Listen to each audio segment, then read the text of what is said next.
Good morning student. मैं Lokesh Kumar Saini, class 9 science class में SGB senior secondary school science class में आपका स्वागत करता हूं।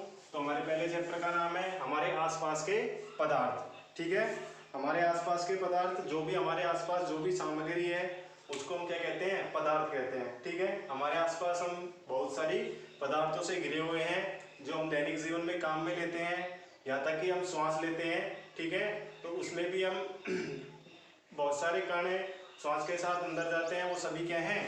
पदार्थ हैं। ठीक है, तो पहला हमारा टॉपिक है पदार्थ। इसके बारे में हम बेसिक जान लेते हैं, पदार्थ क्या होते हैं। ठीक है, सबसे पहले पदार्थ। ठीक है, तो पदार्थ हम जो भी वस्तुएं हमारे आसपास देखते हैं वो सभी क्या हैं? पदार्थ हैं। ठीक है, जो प्रत्येक वस्तु होती है वो किसी ना किसी चीज से बनी होती है। ठीक है, प्रत्येक वस्तु किसी ना किसी चीज से बनी होती है, वो क्या होता है? पदार्थ होता है। तो इसकी जो डेफिनेशन है वो हम लिख सकते हैं, जो वैज्ञानिकों ने इसकी जो डेफिनेशन दी है उसके बारे में लिख सकते हैं। प्रत्येक वस्तु किसी सामग्री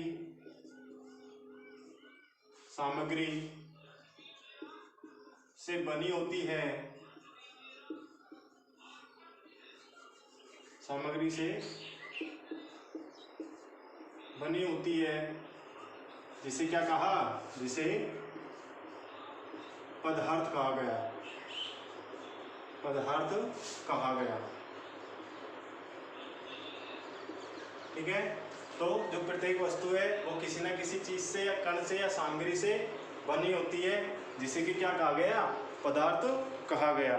ठीक है भाई, अब हमारे आसपास हम जो भी चीज़ देखते हैं, जैसे कि लकड़ी से बनी वस्तु, ठीक है, या और भी है, पौधे, तारे, पशु आदि सभी किसी न किसी चीज़ से बने हुए हैं, जिन्हें क्या कहते हैं?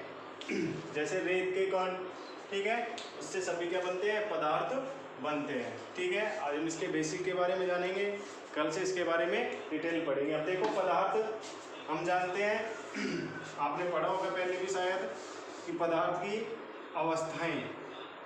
अवस्था, पदार्थ किस अवस्था में विद्यमान रहता है हमारी प्रकृति में। ठीक है, तो प्रकृति में ये 3 अवस्थाओं में रहता है।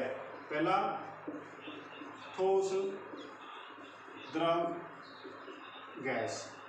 ठीक है, 3 अवस्थाएं हैं, लेकिन इसकी 4 अवस्था, मुख्य रूप से 3 अवस्थाओं में पाया जाता है, लेकिन इसकी 4 अवस्थाएं होती है। एक चौथी अवस्था और होती है, बॉस आइंस्टीन कंडेंसेट।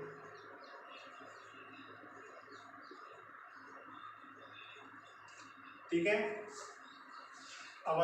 जो पदार्थ है वो मुख्य रूप से हमारी प्रकृति में 3 रूप में पाया जाता है, लेकिन इसकी जो अवस्थाएं होती है वो 4 होती हैं। ठीक है, हम भाई कैसे हमें पता लगे कि पदार्थ है किस अवस्था में है? तो उन सबको जो वैज्ञानिक है उन्होंने अलग अलग अवस्थाएं प्रदान कर दी। ठीक है, पहला ठोस अवस्था में, द्रव अवस्था में और गैसीय अवस्था में। ठीक है, जो ठोस अवस्था में नाम से स्पष्ट है भाई, ठोस रूप में रहेगा, ठोस अवस्था में रहेगा, वो ठोस पदार्थ रहेगा।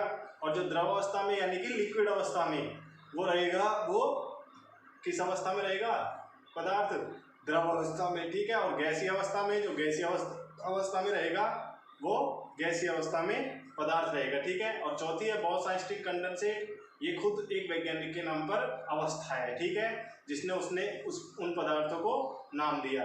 ठीक है, अब मैंने सॉरी आपने पिछली क्लास में पढ़ा होगा, मैंने बहुत सारे तत्वों के नाम लिखवाए थे, जैसे हाइड्रोजन, हीलियम, सोडियम, मैग्नीशियम, ठीक है, क्लोरीन, पोटेशियम। ठीक है, इन सब के बारे में आपने पढ़ा होगा और आपको बताया भी होगा सर ने कि जो हाइड्रोजन है वो किस अवस्था में? गैसीय अवस्था में रहती है। ठीक है, तो हाइड्रोजन को गैसीय अवस्था में किस प्रकार से बताया कि भाई हाइड्रोजन गैसीय अवस्था में रहेगी तो गैस पदार्थ होगा। ठीक है, गैसीय अवस्था में रहेगा। हीलियम गैसीय अवस्था में। सोडियम किस अवस्था में रहता है भाई?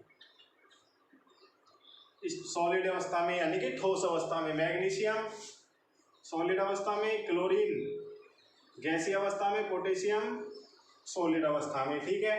अब लिक्विड अवस्था में जैसे कि हमारा जल है H2O, ठीक है, जल, ये किस अवस्था में रहता है? लिक्विड अवस्था में, ठीक है भाई। तो इन सभी के बारे में आपने पढ़ा होगा थोड़ा बहुत कुछ, तो आज हम थोड़ा इसका बेसिक जान लेते हैं, कल इसके बारे में हम विस्तार से चर्चा करेंगे, ठीक है भाई। धन्यवाद, आज के लिए इतना ही।